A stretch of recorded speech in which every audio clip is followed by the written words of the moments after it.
여러 해 전 영국 런던에 5살짜리 어린 여자아이가 넘어졌는데 손목이 부러졌어요.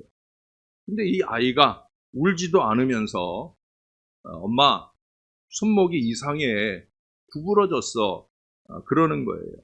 엄마가 깜짝 놀라서 병원으로 데려가 치료를 했지만은 참 이상한 일이다라는 생각을 합니다. 이 아이가 7살이 되었을 때 부모가 이 딸을 보니까 쩔뚝거리며 걷는 거예요. 그래서 병원으로 데리고 갔더니 병원에서 진료 결과 이 넓적다리 뼈에 금이 갔다는 거예요. 근데 문제는 이 여자아이가 통증을 느끼지 못했다는 거예요. 그 후로도 소녀는 사소한 상처가 생길 때가 있었는데 이 여자아이는 아픔을 느끼지 못하는 걸 알게 되었어요. 그제서야 부모는 아이가 정상이 아니라는 걸 깨닫고 큰 병원을 찾아가서 의사의 전문적인 진찰을 받았습니다. 놀랍게도 이 여자아이는 신경 조직이 잘못되어서 전혀 아픔을 느끼지 못하는 이 무서운 병, 갱글리 뉴로파디라고 하는 이 병에 걸렸다는 것을 알게 되었습니다. 그런데 이 병은 지금도 치료 방법이 없다는 거예요. 그리고 그 아이는 지금도 아마 자기 몸에 생기는 크고 작은 이 어려움에 대한 통증을 전혀 못 느끼고 살아간다는 거예요. 아프지 않으니까 다행일까요? 아마 그렇지 않을 거예요.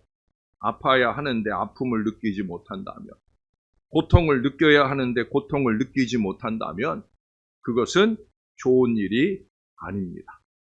아플 때는 아픔을 느껴야 되는 거예요. 아픈데도 아픔이 느껴지지 못하고 상처가 나도 상처가 난 줄 모르고 병이 들었는데 병든 줄을 모른다면 그 사람은 매우 위험한 삶을 살게 될 거예요. 여러분, 육신만 아닙니다. 이 영혼이 아파할 줄 모르는 건 이건 정말 심각한 일입니다.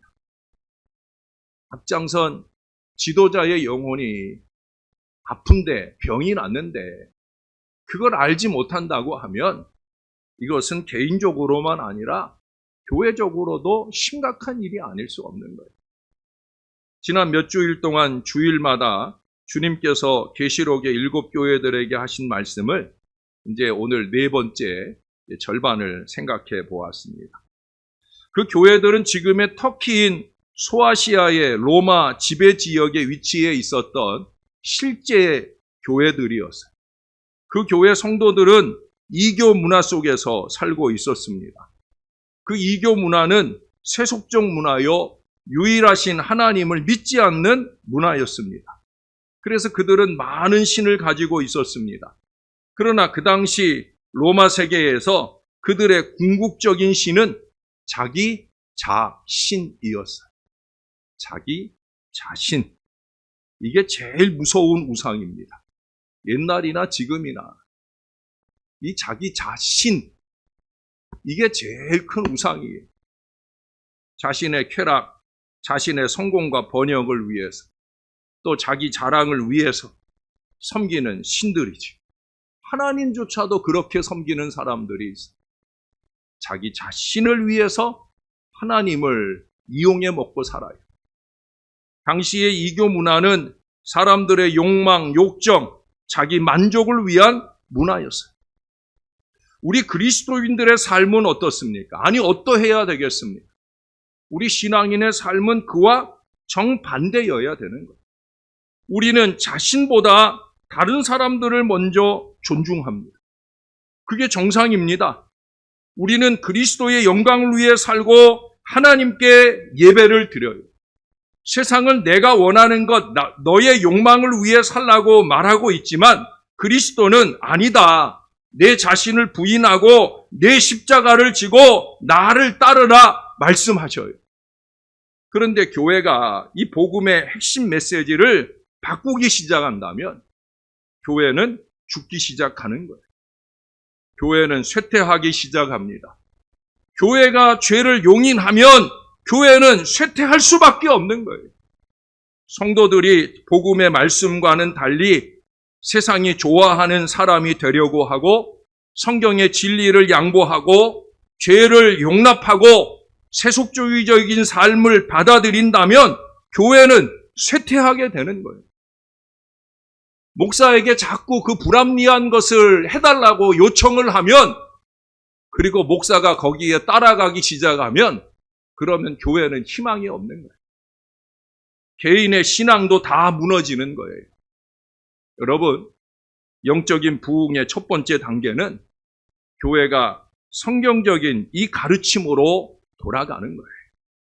성경에 말씀하시는 기본적인 신앙들을 지켜가는 교회, 지켜가는 자녀, 지켜가는 부모, 거기에 올바른 미래가 기대되어지는 거예요.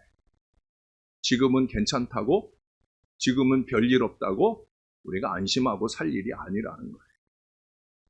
아픈 걸 알아야 되지요. 오늘 우리가 생각하려는 교회는 요한계시록 3장 1절부터 6절에 나오는 사대교회입니다. 자, 3장 1절을 오늘 한번 읽어볼까요? 여러분들이 한번 읽어주세요. 시작.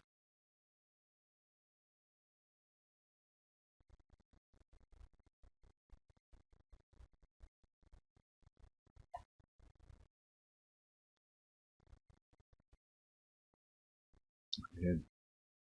마지막 부분에 참 무서운 얘기를 하고 있어요. 내가 살았다 하는 이름을 가졌으나 죽은 자로다. 여러분 생각나세요? 빛은 1초에 약 30만 킬로를 간다는 거예요. 우리가 초등학교 때 선생님이 말씀하시길 빛은 1초에 지구를 7바퀴 반이나 돌 수 있다 가르쳐 주셨어요. 빛이 그렇게 빠른데 일광년이라고 하는 말 들어보셨죠? 일광년이라는 것은 이 빛이 1년간 달려갈 수 있는 거리예요. 어마어마한 거리가 되는 거죠. 그런데 어떤 별은 지구에서 33광년이 떨어져 있다는 거예요. 그러니까 그 별의 빛이 지구에 도달하는데 몇 년이 걸린다는 거예요? 33광년이 걸린다. 33년이 걸린다는 거예요. 우리가 반짝하는 걸 봤는데 저게 33년 전에 반짝한 걸 지금 보고 있는 거예요. 근본에 몽골에 가서 그 하늘 가득 쏟아져 떨어질 것 같은 그 별을 보지 못하고, 제가 2번째 갔는데 2번을 다 제대로 못 보고 왔는데, 네, 아마 별 대신 예수님께 집중하라 하는 것 같아요. 근데 그 중에 반짝이는 별이 33년 전, 아니 그 이전에 반짝인 게 지금 내 눈에 보여질 수 있다는 사실이에요. 그런데 만일 그 중에 어떤 별이 25년 전에 그 열기로 다 타버려서 어둠 속에 사라져 버렸다고 하면, 그래도 그 별빛은 지구를 향해 오고 있고요. 그 빛이 지구에 닿아서 밝게 비추인다고 해도 실제는 어떤 거예요? 8년 전에 이미 그 별은 없어진 거예요. 예? 우리 눈에는 반짝거리고 있는데 실제는 죽었다는 거예요. 사대교회는 지금 그런 상태에 있는 거예요. 제가 이해시키려고 예를 들었는데 더 어려워졌을 수도 있겠는데, 어떻든 지금 사대교회는 죽은 교회였지만 과거의 명성이 아직도 빛나는 덕분에 교회 이름을 유지하고 있다는 거예요. 그러나 그 교회는 죽은 교회다. 누구의 판단이에요? 예수님의 판단이에요. 예수님이 그렇게 말씀하시면 그런 거죠. 교회가 영적으로 죽어버리면 그것은 최악의 상태예요. 교회는 생명이 넘치는 장소가 되어야 됩니다.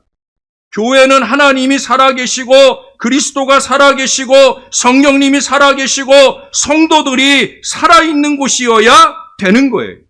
맞지요? 맞습니까? 살아있어야 되는 거예요. 그런데 교회가 어떻게 죽어버릴 수가 있겠습니까? 교회는 과거에 살아서는 안 되는 거예요. 물론 과거를 완전히 잊어버리지 않아야 됩니다만은, 그러나 교회는 과거의 영광만을 기억하는 그런 교회가 되어서는 안 됩니다. 병원 중환자실 안에 어떤 사람은 인공호흡기에 의해서 생명을 유지하는 사람이 있어요. 그러나 가족들이 원하는 건 뭐예요? 그 사람이 다시 소생해서 건강한 사람으로 살아가는 거잖아요. 전에도 한번 말씀드렸지만 우리 아내도 그렇게 중환자실에서 2번이나 들어갔다 나왔다 하면서 사경을 헤매는 때가 있었어요. 그때 이 종의 간절한 바람은 살아서 건강하게, 살아서 건강하게. 하나님이 은혜를 주셨죠. 하나님이 은혜를 주셔야 하죠. 여러분, 오늘 어떤 교회들은 간신히 명맥만을 유지하는 그런 교회들이 있어요. 과거의 영광을 기억하면서 현재에는 간신히 명맥을 유지하는 교회들이 있어요. 그런 교회는 다시 영적으로 살아나야 하는 교회들입니다. 그런 교회들은 건강한 삶의 습관들을 기르고 과거의 파괴적인 방식들을 빨리 탈피할 수 있어야 된다는 거예요. 오늘 말씀을 시작하면서 사대교회의 사자에게 편지하라. 사대라고 하는 이 도시는 부유한 도시예요. 아주 좋은 위치에 있었습니다. 왜? 이 도시는 자원이 풍부해요. 특히도 아주 비싼 금과 은이 풍부합니다. 그곳에는 많은 금이 채굴되는 강이 있었고 아마 최초로 금알을 화폐로 사용했다고 보여지는 곳이기도 해요. 그만큼 금이 많이 나오고요. 금만 아니라 양모와 염색 직물이 발달했어요. 아마 이 터키 지역이 지난번에 보았던 두아디라처럼 이렇게 직물 공업이 많이 발달을 한 것 같아요. 그러니까 사대 주민들은 부유하고 만족한 삶을 살았어요. 잘 살았어요. 그들은 편안한 삶을 추구했어요. 그런데 사대교회는 바로 그런 교회였다는 거예요. 사대교회 성도들은 편안하게 신앙생활을 하면서 그야말로 명목상의 그리스도인으로 살아가고 있었더라는 거예요. 오늘 본문에 보세요. 이 교회가 박해를 받았다는 언급이 없어요. 나쁜 교리나 거짓 교사에 대한 언급도 없어요. 세상과 타협했다는 그런 말씀도 없어요. 뭐 어떤 특별한 죄에 대한 언급도 하지 않아요. 그러나 그 교회가 갖고 있는 가장 큰 문제는 뭐라고요? 죽은 교회랍니다. 죽은 교회. 그 교회에는 영적인 생명이 없더라는 거예요.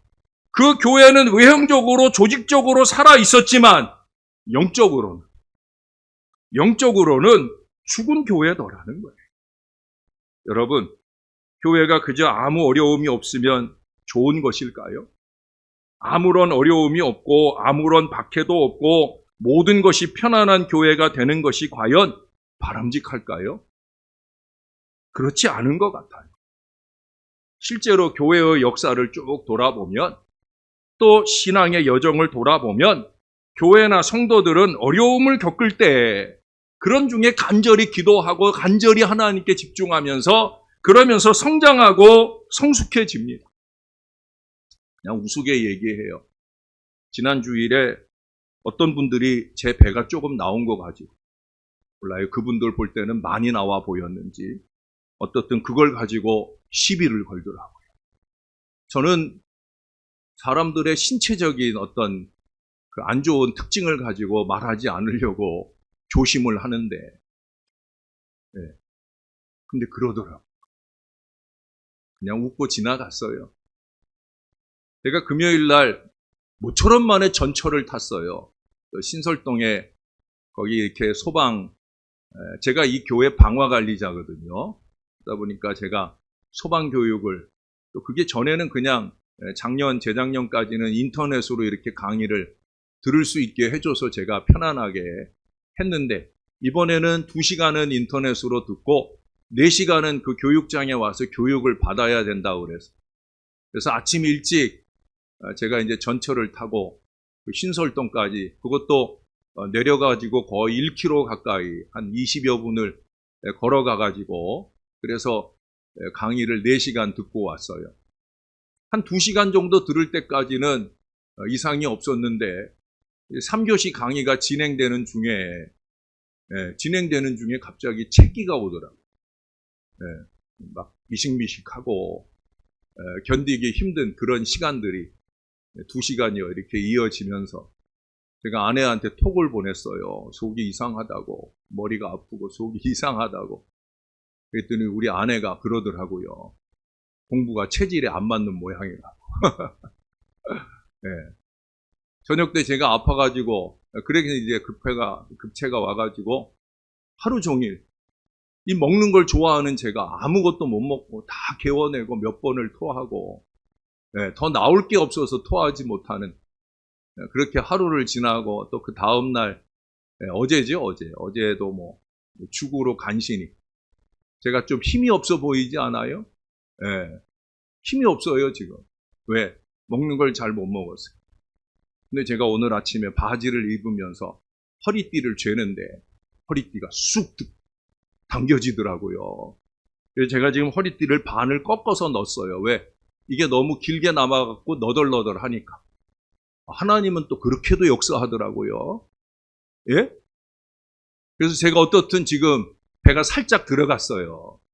이제 제 숙제가 요거를 쫙 유지해야 되는데, 예, 지난 이틀간 못 먹은 걸 또, 예, 한 주간 동안 또 열심히 또 회복하려 하지 않겠습니까? 왜? 몸이 먹는 걸 기억하는 게 더 크니까. 그런데 어떻든 그렇게 어려움을 통해서 몸이 회복되어야 할 부분들이 회복되어진다는 거예요. 몸만 아니라 영은 더 그렇죠. 어려움을 통해서 성숙되어야 되는 게 이게 우리의 신앙인 거예요. 때때로 우리 그리스도인들은 다른 사람들에게 피해를 주지 않고 다른 사람의 눈살을 찌푸리지 않게 하려고 조심합니다. 저는 더욱 그렇습니다. 왜? 복음에 방해가 되지 말아야 되기 때문에. 저에게는 언제나 이 기준이 중요해요. 그래서 저는 교인들을 어디 외부로 데리고 나가거나 외부에서 식사를 하거나 하면 교인들을 잘 단속을 해요. 이 단체로 식기도 하는 것도 어떤 땐 제가 안 하고 개인 기도하고 드세요 라고 할 때가 있어요. 그것은 다른 사람들도 많이 있는 중에 거기서 기도한답시고 난리치고 그래서 다른 사람들 눈살 찌푸리게 하는 걸 저는 별로 원하지 않기 때문에 그래요. 그런데 여러분, 교회가 진리를 고수하지 않고 세상과 타협하고 전도하지 않는다고 하면 그러면 사단 마귀는 우리를 안 건드려요. 신앙의 열정을 가진 교회나 성도들은 사단이 절대 가만 놔두지 않고 끊임없이 공격을 하지만 영적으로 죽은 사람 그냥 놔둡니다. 영적으로 죽은 교회 사단이 손대지 않아요. 그러니 평안하겠죠. 평안하다고 좋은 거예요? 아니란 말이죠. 편안한 교회가 되는 게 그게 우리의 목표가 아니라는 거예요. 여러분 여기 1절에서 먼저 예수님을 소개하잖아요. 하나님의 7 영과 7 뼈를 가지신 이가 이르시되, 여기에 7 영은 이사야 11장에 기록된 성령의 여러 가지 특징들을 언급하고 있어. 예수님에게 임한 성령은 어떤 분이냐? 이새의 줄기에서 한 싹이 나며 그 뿌리에서 한 가지가 나서 결실할 것이요 그의 위에 하나님의 영 곧 지혜와 총명의 영이요 모략과 재능의 영이요 지식과 여호와를 경외하는 영이 강림하시리니. 이것은 성령의 충만을 의미하는 거예요. 공적 생애를 사신 우리 예수님은 성령으로 충만하셨어요. 그게 하나님의 일을 가능하게 하는 힘이에요. 여러분, 하나님의 일은 성령 충만해서 해야 되는 거예요. 이익이 충만하고 술수 충만하고 거짓 충만하고 그래서 하나님의 일 한다고 설쳐대면은 교회는 자꾸 어려워지는 거예요. 불신앙으로 가게 되는 거고요. 모양은 있으나 죽은 교회가 될 수 있다는 거예요. 그리고 주님은 7 뼈를 가지신 분이다 말씀했어요. 주님은 편지를 받는 7 교회에 대한 권세를 가지고 계셨어요. 성부, 성자, 성령, 성삼위 하나님이 말씀하셔요. 내가 내 행위를 아노니 내가 살았다 하는 이름은 가졌으나 죽은 자로다. 사대교회 성도들이 이 말씀을 받을 때 어땠을까요? 그들은 두려움을 느끼지 않았겠어요? 아마 그들은 매우 놀랐을 거예요. 아픔을 느끼지 못하는 아이처럼 그들은 자신들이 영적으로 죽어 있는지를 미처 모르고 있었습니다. 사대교회는 명성을 가지고 있었지만 알맹이가 없는 교회였다. 그 교회는 살아있고 활기차다는 평판을 가지고 있었지만 그 교회는 도시의 문화에 잘 적응했고 사람들에게 인정받는 교회였지만 7 영을 가지신 주님은 그 교회가 성령이 없는 교회다 말씀하셨다. 성령이 계셔야 거듭남의 표시가 나타나는데 성령님의 역사가 성령님의 사역이 없다는 거예요. 자연히 그 교회는 영적으로 죽은 교회가 되고 육신이 지배하고 죄와 불신앙이 지배하는 그런 교회가 되었더라는 거예요. 에베소서 2장 1절 2절은 말씀합니다. 그는 허물과 죄로 죽었던 너희를 살리셨도다. 그때에 너희는 그 가운데서 행하여 그 세상 풍조를 따르고 공중의 권세 잡은 자를 따랐으니 곧 지금 불순종의 아들들 가운데서 역사하는 영이라. 과거에 우리는 죄로 인해 영적으로 죽어 있었습니다. 그런데 그리스도께서 우리를 살려주셨어요. 그런데 신앙생활을 하면서 이 영적인 일에는 관심이 없고 그래서 점점 영적으로 죽어버린다면 그들은 어떤 모습이 되겠습니까? 그들은 성령님의 인도와 지시에 불순종할 거예요. 그들은 세상 사람들의 인정을 받기 위해 자기 자랑을 위해서 거룩과 순수는 내팽겨쳐버리고 거짓과 술수를 일삼으면서 죄에 대해서 타협적인 태도를 가질 거예요. 신앙의 기본도 못 지키는 주제에 교회가 어떻느니 저떻느니 말하는 사람이 되고 말 거예요. 그들은 거룩한 삶보다 육신의 즐거움과 평안, 물질에 더 큰 관심을 기울이게 될 것입니다. 우리는 복음에 합당한 삶을 살고 복음을 전하기 위해 힘써야 되는 거예요. 그것을 위해서 기도하고 준비하고 실천해야 됩니다. 하나님의 일에 대한 열심이 없고 갈망이 없다고 하면 영적으로 죽은 것이 아닌지 점검해 보아야 된다는 거예요. 자, 이제 2절, 3절에 이 사대교회에 주신 주님의 명령이 기록되어 있어요. 자, 2절, 3절, 제가 2절을 읽을게요. 여러분이 3절을 읽어주세요. 너는 일깨어 그 남은 바 죽게 된 것을 굳건하게 하라. 내 하나님 앞에 내 행위에 온전한 것을 찾지 못하였노니.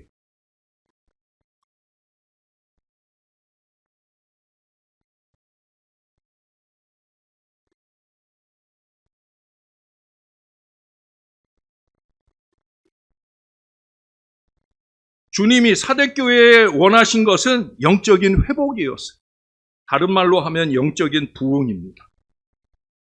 제가 여러분들을 향해, 아니 우리 교회를 향하여 간절히 원하는 바도 교인들이 많아지는 이런 부흥만 아니라 바로 영적인 회복, 영적인 부흥이에요.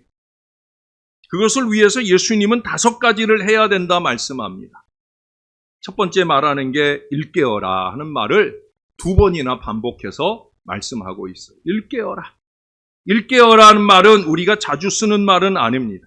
뭐 쉽게 얘기해서 일어나라, 깨어라. 바로 영어로 얘기하면 wake up 하는 얘기예요.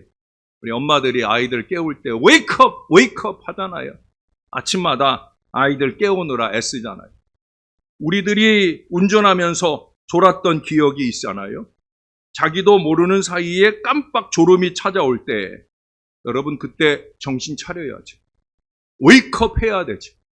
그래서 고속도로 가다 보면 졸음, 그걸 뭐라 그래요? 졸음을 이기고 가라고 하는 하여튼 그런 게 있어요. 뭐 해야 돼요? 웨이크업 해야 돼요. 왜? 그 잠깐 조는 사이에 꽝꽝꽝 죽을 수도 있는 거예요. 자기 죽고 끝나는 게 아니라 죽일 수도 있는 거예요. 심각한 일이죠. 주님은 사대교회 남은 자들에게 말씀하셔요. 영적으로 죽은 성도들에게 찬 얼음물이 가득 들은 물통을 부으면서 웨이크업! 정신 차려! 라고 말씀하고 계시는 거예요. 그게 어느 정도의 일깨움인지 모르시면 여러분 예배 끝나고 4층에 올라가서 그 얼음 몇 개 꺼내가지고 자기 품에 한 번 넣어보세요. 아니면 예배 끝나고 나한테 한번 와보세요. 여기 지금 얼음 남아있으니까 제가 넣어드릴게요. 죄송한 얘기지만 어떤 땐 예배 때 정말 이 얼음을 좀 꺼내서 얼굴에 비벼주고 싶은 그런 분들도 가끔 만납니다. 왜? 웨이크업 하라는 거예요. 일어나야 된다는 거예요. 예레미야 6장 14절 이하에 이런 말씀이 있어요. 그들이 내 백성의 상처를 가볍게 여기면서 말하기를 평강하다 평강하다 하나 평강이 없도다. 그들이 가증한 일을 행할 때 부끄러워하였느냐? 아니라 조금도 부끄러워하지 않을 뿐 아니라 얼굴도 붉어지지 않았느니라. 그러므로 그들이 엎드러지는 자와 함께 엎드러질 것이라. 내가 그들을 벌하리니 그때 그들이 거꾸러지리라. 여호와의 말씀이니라. 결국 예루살렘은, 이스라엘은 그렇게 거꾸러져 버렸어요. 자기들은 평강한 줄 알았는데 아니었어요. 우리는 혹 내가 영적인 잠을 자고 있지는 않은지 정신을 차리고 일어나야 됩니다. 지금 정신을 차리지 않으면 두고두고 후회하게 될 것입니다. 주님은 말씀하셨어요. 너는 일깨어 그 남은 바 죽게 된 것을 굳건하게 하라. 깨어나야 살 소망이 있다는 말씀이에요. 그래서 거기 두 번째, 주님의 두 번째 지시는 뭐예요? 남은 것을 굳건하게 하라, 굳건하게 하라 말씀하고 있어요. 남은 것을 굳건하게 하라는 것은 죽은 것 붙들고 애쓰지 말고 아직 믿음을 지키고 있는 충성스러운 사람들을 훈련시키는데 집중하라는 거예요. 교회에서 영적 부흥이 일어나려면 제일 먼저 성도들에게 하나님의 말씀이 들려져야 되는 거예요. 교회의 말씀 사역이 회복돼야 됩니다. 말씀으로 성도들의 영적인 생활을 회복시켜야 되는 거예요. 이렇게 어떻게 우리가 영적으로 굳건하게 될 수 있습니까? 육체적으로 강건해지려면 어떻게 해야 됩니까? 건강한 음식을 섭취하고 운동을 계속하고 휴식을 통해서 새 힘을 얻어야 됩니다. 그건 다 알아요. 그래서 큰돈 들여가면서도 얼마든지 그 일에 노력을 해요. 그러나 영적으로 건강해지기를 위한 노력은 없어요. 일주일에 몸의 건강을 위해서 투자하는 시간만큼의 한 10분의 1만 영적인 건강을 위해서 투자해도 좋을 텐데 그럴 줄을 몰라요. 저는 건강을 위해서 투자하고 자랑하는 걸 저는 별로 그러냐? 대답해주고 싶지 않아요. 우리에겐 그게 중요한 게 아니니까. 영적으로 얼마나 노력하느냐 하는 게 거짓과 술수 없이 거룩과 순수로 노력하고 있느냐. 그게 우리에게는 중요한 거 아니겠어요? 건강에 방해되는 습관들을 버려야 되잖아요. 영적으로 건강해지기 위해서도 마찬가지. 하나님의 말씀으로 영의 양식을 섭취해야 하고 말씀대로 실천하면서 능력 있는 신앙생활을 하고 기도를 통해서 주님과의 깊은 교제를 나눠야 되는 결국 말씀과 기도예요. 말씀과 말씀의 근거에서 영적으로 방해가 되는 요소들을 자꾸 제거하고 멀리해야 합니다. 에베소서 6장 10절 이하에 끝으로 너희가 주 안에서와 그 힘의 능력으로 강건하여지고 마귀의 간계를 능히 대적하기 위하여 하나님의 전신갑주를 입으라. 우리가 영적으로 강건해지기 위해서는 하나님의 전신갑주로 무장하고 마귀에게 대적해야 되는 거예요. 우리 새벽 용사들은 전신갑주 기억하시죠? 머리로부터 구원의 투구, 의의 호심경, 진리의 허리띠, 복음의 신발, 그리고 믿음의 방패, 그리고 성령의 검인, 이 하나님의 말씀. 전신갑주로 무장해야 우리를 향해 한 길로 왔던 마귀 사탄을 열심히 깨부수고 열 길로 물러가게 할 수 있을 줄로 믿습니다. 이제 본문 3절은 말합니다. 그러므로 내가 어떻게 받았으며 어떻게 들었는지 생각하고 지켜 회개하라. 만일 일깨지 아니하면 내가 도둑같이 이르리니 어느 때 내게 이르는지 내가 알지 못하리라. 순식간에 옵니다. 순식간에 오셔서 주님이 처리하시기 전에 여기 세 가지를 더 말씀하잖아요. 내가 어떻게 받았는지, 어떻게 들었는지를 생각해라. 그것을 지키라. 그리고 회개하라. 생각하라, 지키라, 회개하라. 요건 금요일 저녁에 상고하려고 합니다. 금요일 저녁에 이 말씀 들으러 꼭 오시면 좋을 것 같고요. 우리가 5가지 주님의 말씀을 들어요. 오늘 2가지 들었어요. 일깨어라, 굳게 하라. 사랑하는 여러분, 살아나야 되는 거예요. 이 5가지 영적인 회복, 영적 부흥의 영부림은 우리가 영적으로 살기 위한 거예요. 살아나야 됩니다. 오늘 우리 교회는 살아있는 교회가 될 수 있기를 기도합니다. 우리가 살아있는지를 판단하실 분은 사람이 아니에요. 하나님이셔요. 제가 여러분들을 다 판단해내지 못해요. 어느 정도는 알지만, 예? 살아있는 척 하지만 죽은 사람도 많지만, 그러나 제대로 된 판단은 하나님이 하시는 거예요. 우리는 매일 하나님의 임재 앞에서 산 살아있는 신앙인이 될 수 있습니다. 성령님의 능력으로 사는 신앙인이 될 수 있습니다. 영원한 진리의 말씀과 영원히 살아있는 그 성도들과 함께 산 신앙인이 될 수 있습니다.